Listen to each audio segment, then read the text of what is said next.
Okay, so now we're going to combine all this stuff we used and the file reading and writing to actually use a useful data file.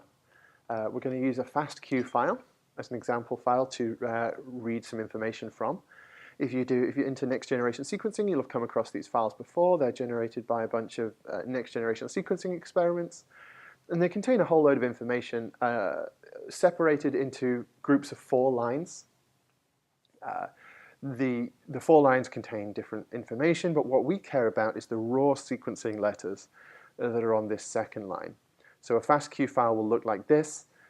It will have some identifier lines, some raw letters, and then a couple of other lines. But we care about these raw letters in the file. So we're going to do something on a FASTQ file and look at this letter that contains the sequence information.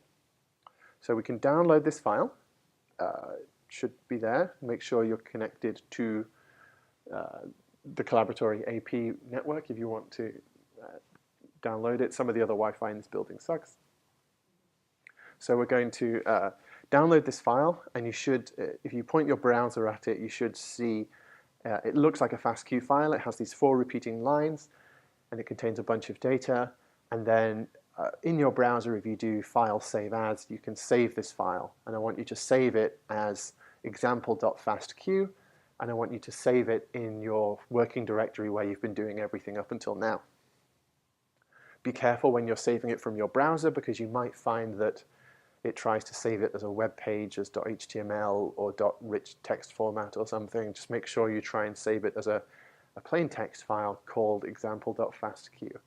If you need to, you can save it as .txt and then rename it in your folder afterwards. So here's what we're going to do with it. We're going to write this FASTQ adapter script. What it's going to do is it's going to go through our FASTQ file. It's going to look for an adapter sequence, and it's going to count how enriched our file is for that adapter sequence. So I've started a new text document. I haven't written many code comments here, but I encourage you to comment your code more than I have.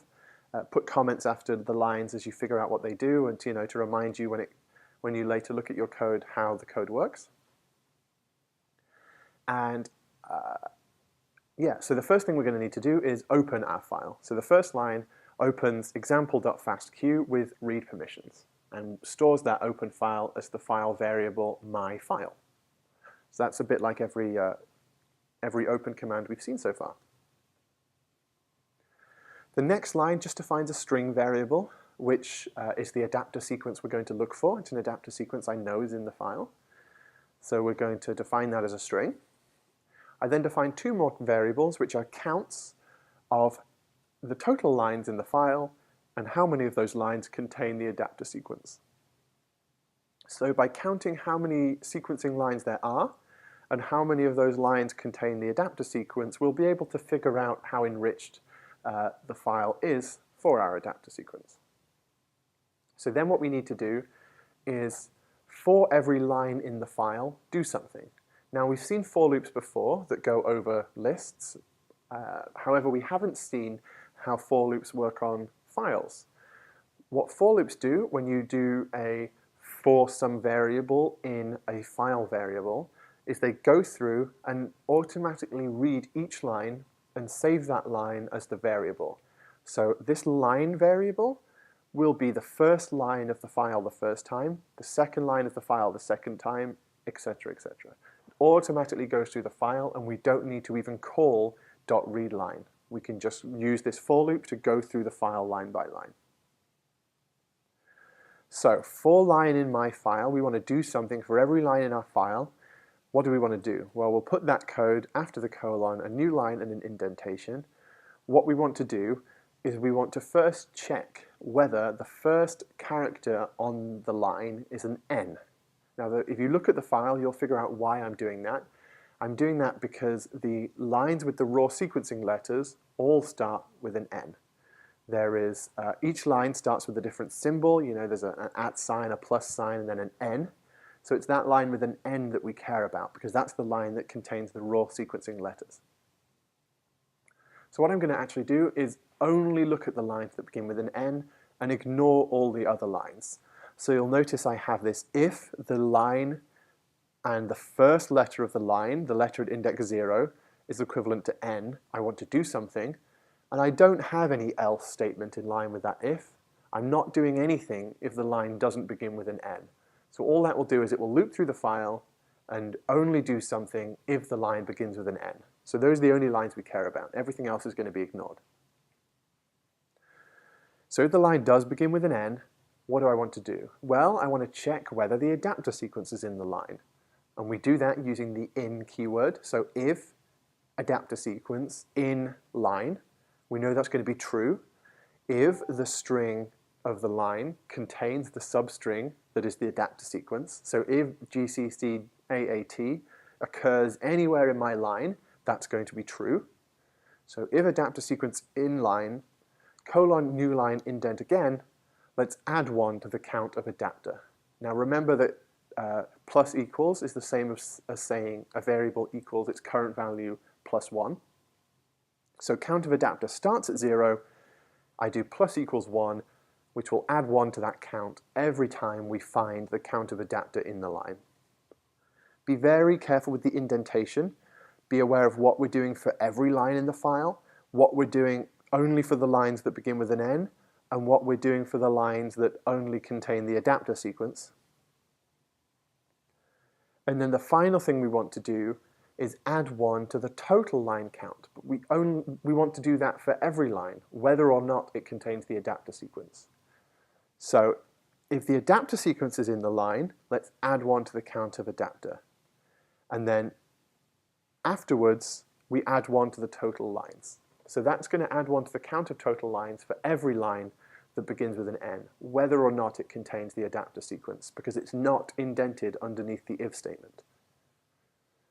The count of adapter is indented under the if statement, so we're adding to the count of adapter if the adapter sequence is in the line, and we're adding to the total line count whether or not the adapter sequence is in the line. So this is how we build up those two counts. One of the number of lines and one of how many of those lines contain the adapter sequence. And that's it. That's the main processing of our code. The final lines, all they do is format some nice output for telling us how that went. So the first thing I want to print is that the total lines is some float to 0 decimal places. We've seen percentage point 2f before to print currency to 2 decimal places. Well, this is percentage point 0f because I don't want any decimal information here. So I'm going to print total lines variable there to tell the user how many lines the file had in total that begin with an n.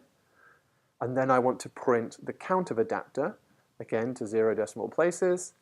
And so now we'll have two print statements, one that's showing the user how many lines there were altogether and how many lines contained the adapter. So the final thing I need to do is figure the ratio out as a percentage, so what the count of adapter is divided by the total lines. And then I need to make sure that I convert something in that division to a float, because those are all going to be whole numbers and I don't want to lose any information. So I cast the count of adapter to a float, divide it by total lines, multiply it by 100, now I have a percentage. And so the final thing is just to print that percentage. So I do a print, percentage of reads containing the adapter is some number to 2 decimal places, and the number I want to substitute in there is this percentage variable that we just created.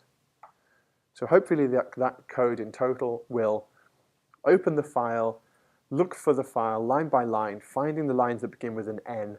If the line contains the adapter sequence, it'll add 1 to the count of adapter, and whether or not it contains the adapter sequence, it will add 1 to the total lines. It will then print the number of lines, print the count of adapter, and then print the percentage of how many of those lines contain the adapter sequence. So when you've written all that, we'll save it. Save it as FASTQ adapter.py. Save it in your home directory. And then we will run it. And here's how we run it. I've left the code up for you. We run it as a script. We're not defining any modules here that we're not defining functions that we can import and make use of.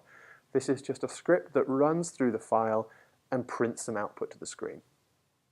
So we run it from outside Python.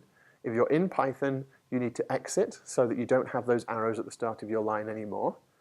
You need to make sure that fastqadapter.py is in the directory you're currently in, along with the FASTQ file, and then you run python fastqadapter.py.